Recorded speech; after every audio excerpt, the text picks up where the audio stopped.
Este es el Salmo 39. El texto de hoy nos habla sobre la impotencia religiosa y moral y la bancarrota espiritual del ser humano, sobre la vanidad y fragilidad de nuestra vida comprendidas mediante la gracia del Espíritu Santo, sobre la expiación de la cruz y la transferencia de la maldición por parte de nuestro Mesías Jesús, y sobre la vanidad de la gloria mundana y el valor supremo que disfrutan los hijos de Dios. Entonces, ¿qué nos dice la palabra? Hoy buscaremos comprender esto y compartir la gracia. En primer lugar, el texto de hoy nos habla sobre la impotencia religiosa y moral y la bancarrota espiritual del ser humano. En el Salmo 39, 1-2, leemos: Yo dije, atenderé a mis caminos, para no pecar con mi lengua, guardaré mi boca con freno, en tanto que el impío esté delante de mí. Enmudecí de silencio, me callé aún respecto de lo bueno, y se agravó mi dolor. Yo dije, atenderé a mis caminos, para no pecar con mi lengua, guardaré mi boca con freno, en tanto que el impío esté delante de mí. Este pasaje muestra la absoluta incapacidad del ser humano caído, que se esfuerza por lograr una justicia sin Dios mediante sus propios esfuerzos y voluntad. La Biblia presenta la lengua como el miembro que al ser humano le resulta más difícil controlar. Como dice Santiago, nadie puede domar la lengua. Es un mal que no puede ser refrenado, lleno de veneno mortal. Sin embargo, David está tomando la determinación extrema de vigilar rigurosamente su lengua para no cometer ni un solo pecado. Esto representa la cumbre de los esfuerzos morales y religiosos que el ser humano puede intentar. Más bien, es el típico engaño y orgullo de los descendientes de Adán, al pensar que pueden controlar sus propias vidas y mantener un estado de rectitud solo con su razón y esfuerzo, sin la gracia de Dios. Además, tal declaración legalista y soberbia termina oponiéndose al Mesías Jesús, enviado por Dios. Guardaré mi boca con freno, en tanto que el impío esté delante de mí. Aquí, el trasfondo de la gran determinación de David no es un tiempo de paz, sino el momento en que el impío está ante él. Es decir, al ver ante sus ojos la burla y la persecución del impío, en lugar de postrarse ante Dios para pedir su gracia, David declara que se pondrá un freno para intentar aguantar con sus propias fuerzas. Como quien domina a una bestia salvaje, se ha sellado sus propios labios usando el freno de su propia voluntad. Esta actitud es la típica forma de actuar y el engaño del ser humano corrompido. Es el orgullo del hombre que lucha diciendo, aunque no tenga la gracia de Dios, demostraré mi justicia aguantando esta situación injusta con mis esfuerzos religiosos y mi propia voluntad. Sin embargo, debemos saber que una vida religiosa legalista sin Dios nunca otorga la victoria. Finalmente, vemos que esta gran determinación termina en la más miserable bancarrota en el versículo 2. Enmudecí de silencio, me callé aún respecto de lo bueno, y se agravó mi dolor. Este versículo revela crudamente la realidad del dolor espiritual y el fracaso que uno enfrenta al intentar guardar la justicia con sus propias fuerzas, sin la gracia de Dios. Es decir, David, para no pecar ante el impío, no solo dejó de decir palabras malas, sino que cerró sus labios incluso a las palabras buenas. Se ató a sí mismo de la manera más extrema, por temor a que una sola palabra mal dicha pudiera ser la chispa que desencadenara emociones aún peores. Esta es precisamente la forma de la religiosidad como la de los fariseos. No es un silencio que surge de ser transformado por la gracia de Dios, sino la forma arrogante del hombre que intenta alcanzar la justicia reprimiendo su propia naturaleza. Además, si hubiera cerrado la boca tan minuciosamente, debería haber seguido la victoria y la paz esperadas, pero el resultado fue exactamente el opuesto. Por ello, David confiesa, mi dolor se agravó. Aquí, dolor significa un tormento espiritual extremo, como si le desgarraran la carne. Aunque sus labios visibles pudieran ser controlados por su voluntad y esfuerzo, la naturaleza pecaminosa interior, que brota de nuestra esencia caída, cuanto más se reprime, más se pudre y se infecta por dentro. Aunque por fuera pareciera estar en calma, por dentro la ira y el enojo crecían como hongos venenosos, hiriendo implacablemente toda el alma de David. Este es el fin miserable que recibe el esfuerzo religioso y el ascetismo legalista excluido de la gracia de Dios. Una vida religiosa sin el Evangelio y sin Dios no otorga un verdadero descanso, por el contrario, solo empuja a nuestra alma a un pantano de aflicción aún más profundo. En cualquier caso, este sufrimiento denuncia la impotencia del ser humano, demostrando que con nuestros esfuerzos y voluntades religiosas, jamás podremos resolver el problema del pecado. En segundo lugar, el texto de hoy nos habla sobre la vanidad y fragilidad de nuestra vida comprendidas mediante la gracia del Espíritu Santo. En el Salmo 39, 3-4, leemos: Se encendió mi corazón dentro de mí, en mi meditación se encendió fuego, y así dije con mi lengua, hazme saber, Jehová, mi fin, y cuanta sea la medida de mis días, sepa yo cuán frágil soy. Se encendió mi corazón dentro de mí, en mi meditación se encendió fuego, y así dije con mi lengua, hazme saber, Jehová, mi fin, y cuanta sea la medida de mis días, sepa yo cuán frágil soy. Este pasaje habla de la poderosa gracia del Espíritu Santo, que viene como un fuego imperativo para abrir los ojos del hombre. Aquí, encendió representa el estado en que, debido a la obra del Espíritu, el espíritu de David comenzó a hervir desde el centro. Es decir, Cuando David meditaba aferrándose a la palabra de Dios, ese fervor se intensificó hasta alcanzar su punto máximo. Fue como si se hubiera encendido un fuego en lo profundo del alma de David, una obra irresistible del Espíritu Santo que irrumpió en él. Era el mismo espíritu que escudriñaba y encendía los huesos del profeta Jeremías, capaz de quemar la soberbia y la dureza del corazón humano, sí, un espíritu que conmueve, ilumina y consume el corazón del hombre necio. Hasta que tal espíritu visita al hombre, nosotros somos seres que no podemos comprender ni siquiera cuán necios, frágiles y vanos somos. Pero cuando ese fuego ardiente del Espíritu Santo llega a tal hombre, solo entonces se quiebran su propia justicia, orgullo y necedad, y se abren los ojos de la sabiduría espiritual. Aquí, así dije con mi lengua, nos habla del gran resultado de cuando desciende el fuego del Espíritu. Cuando el fuego llega, los labios que estaban herméticamente cerrados de David se transforman en un canal de gracia que testifica la verdad espiritual, movido por el Espíritu. Hazme saber, Jehová, mi fin, y cuanta sea la medida de mis días, sepa yo cuán frágil soy. Este versículo denuncia la realidad del ser humano al encontrarse ante la iluminación del Espíritu, nuestra absoluta incapacidad y vanidad. Al recibir la gracia del Espíritu, David clama primero para conocer su fin y cuál es la medida de los días que le quedan. Aquí, hazme saber no es un conocimiento simple. Es una súplica para comprender y sentir profundamente, con todo su ser, el final y los límites de su vida desde la perspectiva de Dios. Además, aquí frágil no significa que el cuerpo sea débil físicamente, sino que conlleva el sentido de algo, fácil de detener o algo que no es nada. En el versículo 1, David estaba seguro de que podía no pecar solo con su fuerza y esfuerzo. Sin embargo, al pararse bajo la iluminación de Dios, clama al darse cuenta de que él es un ser que no es nada, un ser que se detendría instantáneamente si Dios apenas toca su aliento. David, solo cuando llegó la gracia del Espíritu de Dios, comprendió la realidad del ser humano y, ante tal absoluta incapacidad y vanidad, rompió a llorar. ¡Oh, Dios! Conoces bien la fragilidad y vanidad del ser humano, ¿verdad? Ten piedad de nosotros y compadécete. Entonces, ¿por qué el Espíritu Santo nos obliga a enfrentar tan desesperadamente nuestro fin y fragilidad? Es porque aquel que no conoce bien la fragilidad y vanidad de su vida, jamás buscará al Salvador Mesías enviado por Dios. Por el contrario, cuando el ser humano comprende que su justicia ha quedado totalmente en bancarrota y que él mismo no es nada, solo entonces deja caer toda obsesión y terquedad sobre el mundo, y comienza a mirar al Mesías Jesús enviado por Dios. ¿De qué otra manera nos habla la palabra? En el Salmo 39, 5-6. He aquí, diste a mis días términos cortos, y mi edad es como nada delante de ti. Ciertamente es completa vanidad todo hombre que vive. Selah, ciertamente como una sombra es el hombre, ciertamente en vano se afana, amontona riquezas, y no sabe quién las recogerá. He aquí, diste a mis días términos cortos, y mi edad es como nada delante de ti. Ciertamente es completa vanidad todo hombre que vive. Selah, ciertamente como una sombra es el hombre, ciertamente en vano se afana, amontona riquezas, y no sabe quién las recogerá. Este pasaje denuncia la relativa pequeñez y fugacidad del hombre ante la infinidad de Dios. Es una declaración de que incluso los momentos más brillantes de los que el hombre se jacta no son más que una vanidad semejante al vapor. ¿Qué le parece? Ahora, ante los ojos de David, quien ha visto la realidad del ser humano mediante la iluminación del Espíritu, comienza a verse la verdadera longitud de nuestra vida. Esa longitud es apenas del ancho de una mano. Ancho de una mano se refiere a unos 7 u 8 centímetros, la unidad más pequeña en la antigüedad, menor incluso a un palmo. En otras palabras, aunque nosotros vivamos ocupados planeando como si fuéramos a vivir para siempre en este mundo, si lo ponemos en la línea de tiempo del Dios eterno, no es más que un instante, un suspiro de apenas un palmo. Es como nada significa una nada absoluta. Ante Dios, el valor existencial del ser humano, por sus propias fuerzas, es cero. Esto revela la realidad del hombre que se jactaba de alcanzar la justicia con mis fuerzas, poniéndose un freno en la boca y presumiendo de ser un gran ser. Ante Dios, su existencia no era más que una nada absoluta.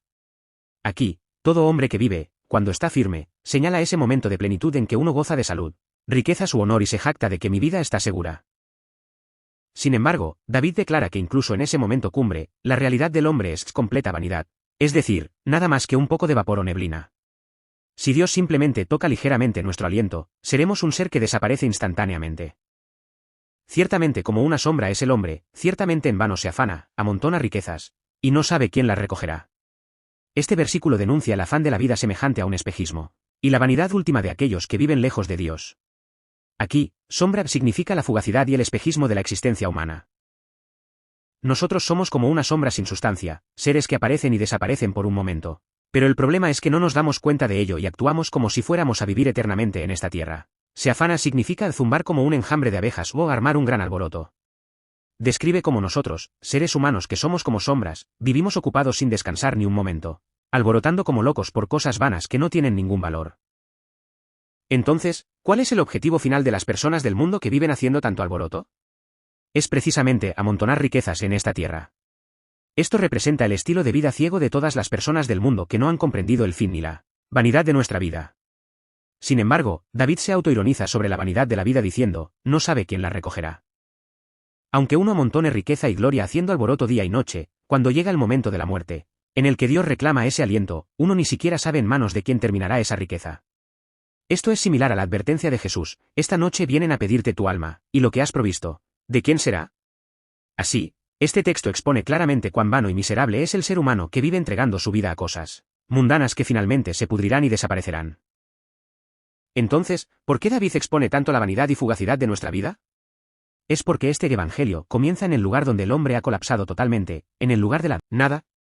Porque solo aquel que reconoce ante Dios que no es nada y deja caer toda obsesión, orgullo y justicia propia sobre esta tierra, puede aferrarse plenamente a la gracia de la expiación de la cruz de Jesucristo, quien es el valor eterno.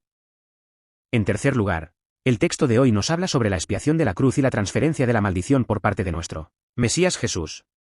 En el Salmo 39, 7-10, leemos: Y ahora, Señor, ¿qué esperaré? Mi esperanza está en ti. Líbrame de todas mis transgresiones, no me pongas por escarnio del insensato.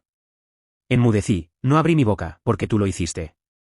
Quita de sobre mí tu plaga, estoy consumido por el golpe de tu mano. Y ahora, Señor, ¿qué esperaré? Mi esperanza está en ti. Líbrame de todas mis transgresiones, no me pongas por escarnio del insensato. Si traducimos literalmente este pasaje, podríamos decir, mi esperanza está en ti, sí, en él mismo. Aquí, el Señor, tú, en segunda persona se refiere a Dios Padre, quien juzga al mundo entero, y él, en ti, quien se refiere al objeto de la esperanza, que le sigue apunta al Mesías Jesús que vendría a esta tierra. En este misterioso cambio de personas, vislumbramos el gran pacto de salvación de la Trinidad, oculto en el Antiguo Testamento. Primero, ¿qué esperaré ahora, Señor?, es la declaración de bancarrota total de alguien que, habiendo comprendido la absoluta impotencia y vanidad de la vida, exclama, no hay esperanza en esta tierra. Aquella alma, cuyo orgullo de intentar alcanzar la justicia con sus propias fuerzas se ha hecho pedazos, vuelve finalmente sus ojos al cielo y declara: Mi esperanza está en el Señor, en Él. Parece que, cuando llegó el fuego del Espíritu, David vio en su visión, junto al Padre, al Mesías Jesús, el mediador de la salvación, quien se preparaba para cargar con los pecados de la humanidad. Por ello, David, sin dudar, ata fuertemente el ancla de su esperanza a Dios Padre y a Él, es decir, al Mesías Jesús. Esta es una confesión de fe salvífica trinitaria. Dios, mi única esperanza está en aquel que tú enviarás, en la expiación de la cruz del Mesías Jesús. Líbrame de todas mis transgresiones, no me pongas por escarnio del insensato. Este pasaje es David clamando por la salvación de su alma y por la victoria contra la acusación y la vergüenza de Satanás, al comprender su propia impotencia. David no pide simplemente que lo libre de un pecado, sino que clama para ser librado de todas sus transgresiones. Esto no significa pedir perdón por un solo pecado cometido, sino ser librado de todos los pecados cometidos desde el nacimiento hasta la muerte. Más aún, aquí transgresión no es un error personal de David, sino que significa la profunda rebelión y la falta deliberada del ser humano, que se opuso frontalmente al gobierno de Dios. Vimos anteriormente que el ser humano se esforzó hasta por ponerse un freno en la boca para no pecar, pero no pudo solucionar ni un solo pecado. ¿Por qué? Porque en nuestro interior reside una inmensa naturaleza pecaminosa de rebelión. David sabía que con sus propias fuerzas jamás podría romper esa cadena de maldad, por eso solo anhela la gracia de salvación absoluta de Dios. Aquí, el insensato se refiere a los necios del mundo que creen que no hay Dios y, en última instancia, señala a las fuerzas de Satanás que acusan y condenan incesantemente a los hijos de Dios. La realidad más miserable que vive el ser humano lejos de Dios es que, al pecar, sufre la vergüenza y el escarnio de tal Satanás. David clama para ser librado de los dedos acusadores y la vergüenza de Satanás. Tal clamor se cumplió perfectamente 1000 años después mediante la expiación de Jesús, quien cargó en la cruz con toda nuestra vergüenza y con el látigo de la maldición en nuestro lugar. Ahora, el pueblo que ha pasado por el mérito de la sangre de Jesucristo ya no necesita estar atado a la condenación y burla de Satanás. Porque, como dice Romanos 8 minutos y 1 segundo, ninguna condenación hay para los que están en Cristo Jesús. Por tanto, el clamor de David es una poderosa petición de fe para ser hecho libre de tal condenación y vergüenza de Satanás, y para obtener la victoria final. Enmudecí, no abrí mi boca, porque tú lo hiciste. Quita de sobre mí tu plaga, estoy consumido por el golpe de tu mano. Este pasaje es el silencio de la gracia, donde el alma totalmente abrumada ante la soberanía de Dios y su maravillosa gracia de salvación se postra ante él. Vimos antes el orgullo del hombre que intentaba probar su propia justicia poniéndose un freno en la boca por su propia voluntad y fuerza. Sin embargo, ese esfuerzo legalista terminó en una bancarrota miserable. David comprendió profundamente que, con sus propias fuerzas, no podía solucionar ni el 1% del problema del pecado humano. En ese lugar de bancarrota total, al encontrarse con la maravillosa expiación de la cruz de Jesucristo y la soberanía absoluta de Dios, David cierra su boca una vez más. Pero este silencio es totalmente diferente al silencio voluntario anterior. Es un silencio de aceptación total y un silencio de humildad, que confiesa que, en cuanto a la salvación, mi mérito es cero y que solo Dios lo hizo al 100%. Es una confesión que dice, Dios, lo único que hice para mi salvación fue pecar. Mi justicia es como trapo de inmundicia y mi mérito es como polvo, no puedo jactarme de nada. Tal como dice Romanos 3:27, donde, pues, ¿está la jactancia? Queda excluida, es el estado de alguien que, totalmente cautivado por la gracia de la cruz de Jesús, ha dejado caer toda jactancia personal. Además, porque tú lo hiciste, es una declaración de fe que reconoce al 100% que todo el proceso de salvación está bajo la voluntad y la soberanía absoluta que Dios determinó desde antes de la eternidad. No es que yo logré la salvación con mis manos, ni que terminé con la maldición con mis fuerzas. Como Dios mismo planeó tan maravillosa salvación y la cumplió solo Él, el pueblo de Dios, ante ese gran amor, cierra sus labios que antes se jactaban y solo alaba y exalta a Dios. Quita de sobre mí tu plaga, estoy consumido por el golpe de tu mano. Este pasaje anhela que Dios retire el látigo de la maldición que cayó sobre el ser humano en Génesis 3, después de que Adán pecó en el Edén, y que lo traslade a Jesús para terminarlo. David confiesa que está totalmente destruido porque la mano de Dios lo golpeó. Esto representa la realidad miserable del ser humano, puesto bajo el juicio eterno de Dios en Génesis 3 debido al pecado, y al mismo tiempo, indica que con las fuerzas humanas es imposible escapar de tal maldición. En ese momento, David, iluminado por el Espíritu, descubre el asombroso canal de salvación y clama: «Quita de sobre mí tu plaga». Aquí, quita no significa simplemente que la aparte, sino que, como en el sacrificio del Antiguo Testamento se transfería el pecado del hombre a la ofrenda, pide que se trasladen a Jesús el Mesías todos los látigos de maldición por sus iniquidades. Esta es una gran súplica de fe que vio anticipadamente la gracia de la cruz del Nuevo Testamento hace 1000 años. Esta oración profética se cumplió perfectamente 1000 años después cuando Jesús murió colgado en la cruz, derramando su sangre. Dios transfirió totalmente el látigo de la maldición que se dirigía a nosotros hacia su Hijo unigénito, Jesucristo. Este es el cumplimiento de Isaías 53 minutos y 5 segundos. Mas el herido fue por nuestras rebeliones, el castigo de nuestra paz fue sobre él, y por su llaga fuimos nosotros curados. En otras palabras, Jesús cargó en la cruz, en nuestro lugar, el castigo de Dios, el látigo de la disciplina que nosotros debíamos recibir, de modo que la maldición que se dirigía a mí fue transferida a Jesús. Por tanto, como Jesús terminó con toda mi maldición, nosotros hemos sido trasladados de la muerte a la vida, y de la maldición a un lugar de bendición. Por último, el texto de hoy nos habla sobre la vanidad de la gloria mundana y el valor supremo que disfrutan los santos. En el Salmo 39, 11-13, leemos: «Con castigos por el pecado corriges al hombre, y deshaces como polilla lo más estimado de él. Ciertamente vanidad es todo hombre. Selah, oye mi oración, oh Jehová, y escucha mi clamor, no calles ante mis lágrimas, porque forastero soy para contigo, y advenedizo, como todos mis padres. Déjame, y tomaré fuerzas, antes que vaya y perezca. Con castigos por el pecado corriges al hombre, y deshaces como polilla lo más estimado de él. Ciertamente vanidad es todo hombre». Selah. Este pasaje es, una vez más, el inicio de una nueva sección que declara finalmente la vanidad de nuestra vida que amontona riquezas y gloria. Ahora, David trasciende la barrera personal del yo, y expande su mirada hacia la soberanía universal de Dios sobre toda la humanidad. Aquí, hombre se refiere a toda la humanidad corrompida y caída debido al pecado.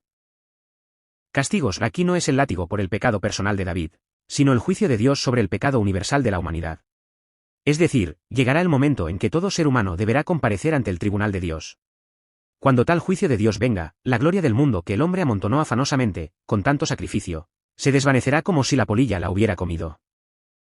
Por ejemplo, así como incluso la tela más lujosa y cara, una vez que la polilla comienza a comerla, se arruina tanto que es irreconocible, así también el éxito, el honor, el poder o las riquezas que el hombre amontonó en esta tierra, bajo la ira de Dios, se derretirán instantáneamente y desaparecerán. Como la gloria del mundo desaparecerá totalmente bajo el juicio de Dios, David declara una vez más: «Ciertamente todo hombre es vanidad, es decir, nada más que un aliento o neblina». Entonces, ¿por qué David hace una declaración de bancarrota, tan cruel y desesperada sobre la gloria y riquezas de esta tierra? Es para resaltar deslumbrantemente la vida valiosa del santo, que aparece en los versículos 12 y 13. Oye mi oración, oh Jehová, y escucha mi clamor, no calles ante mis lágrimas, porque forastero soy para contigo, y advenedizo, como todos mis padres. Déjame, y tomaré fuerzas, antes que vaya y perezca.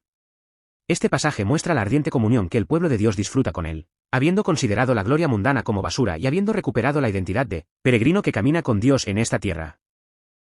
La oración de David aquí es una expresión representativa de toda una vida que vive alabando a Dios, pero se concentra en la vida de comunión ardiente caminando con Dios.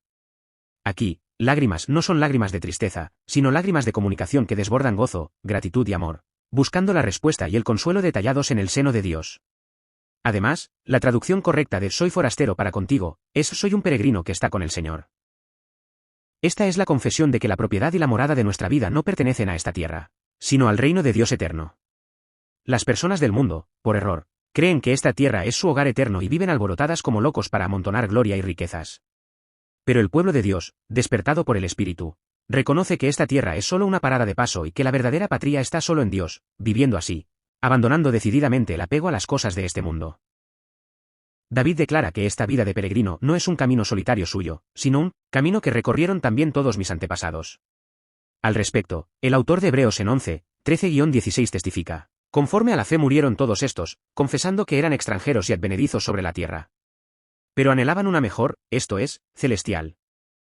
David declara que la vida más valiosa en nuestra existencia no es aquella que amontona gloria y riquezas mundanas, sino precisamente la vida de peregrino caminando con Dios. Aunque en esta tierra no tenga casa a mi nombre ni muchas riquezas, vivir cada momento bajo la mirada ayudadora de Dios, anhelando el cielo eterno. Esa es la vida de peregrino que recorrieron los antepasados de la fe, la vida de máximo valor. David está elevando al máximo el orgullo espiritual que disfruta como ciudadano del reino de Dios, habiendo superado totalmente toda vanidad del mundo. Déjame, y tomaré fuerzas, antes que vaya y perezca. Este pasaje describe la figura del ser humano que, aplastado bajo la maldición del pecado en Génesis 3 y sin poder siquiera respirar, apoyándose en la expiación del Mesías Jesús, recupera en la comunión íntima con Dios el gozo espiritual y la alegría que había perdido. Déjame, aquí, en el sentido de mírame o contémplame, significa que Dios me mire no con ojos de juicio, sino con ojos de gracia y amor. Hasta ahora, Dios había mirado al mundo con ojos de juicio temible, reprendiendo la iniquidad del hombre. Sin embargo, a aquel que ha pasado por la expiación de la cruz de Jesús y se reconoce peregrino que camina con Dios, le devuelve su mirada. Ahora, a esa persona, Dios la mira no con ojos de juicio, sino con una mirada de amor cálido, como mira a un hijo comprado con la sangre de su Hijo unigénito, Jesucristo. Esta mirada de Dios se manifiesta en cuidar, proteger, llenar y ayudar a su Hijo hasta el fin. Tomaré fuerzas aquí significa alegrarse o sonreír, mostrando el resultado que ocurre cuando Dios ayuda a su pueblo con mirada de gracia. Cuando todas mis maldiciones son transferidas a la cruz de Jesús y la mirada ayudadora de Dios cubre mi vida, inevitablemente se manifiesta la recuperación de la sonrisa del pueblo de Dios, que antes vivía gimiendo bajo la maldición del pecado. El pueblo de Dios finalmente se siente aliviado y exclama, por causa de Dios, pude volver a sonreír. Sí, la vida que vivía siendo esclava del pecado y de Satanás, al liberarse de esto, se vuelve alegre y sonríe. ¿No es este el mayor valor y el grandioso final de la vida que el pueblo de Dios puede disfrutar en esta tierra? Señor, mi esperanza está en ti. Jesús. Gracias. Te doy gracias. Te amo. Confesamos que somos seres impotentes que, con nuestras propias fuerzas, no podemos controlar ni un solo pecado. Gracias por permitirnos la gracia de la expiación al morir colgado en la cruz, derramando tu sangre por nosotros. De ahora en adelante, que no estemos atados a la gloria de esta tierra, sino que pongamos nuestra esperanza solo en Jesús, para convertirnos en santos peregrinos que caminan hacia el cielo eterno. Deseamos caminar con Jesús en cada momento, y ser aquellos que recuperen la alegría y la sonrisa de la vida eterna, y bendiciendo en el nombre de Jesús. Oro. Amén.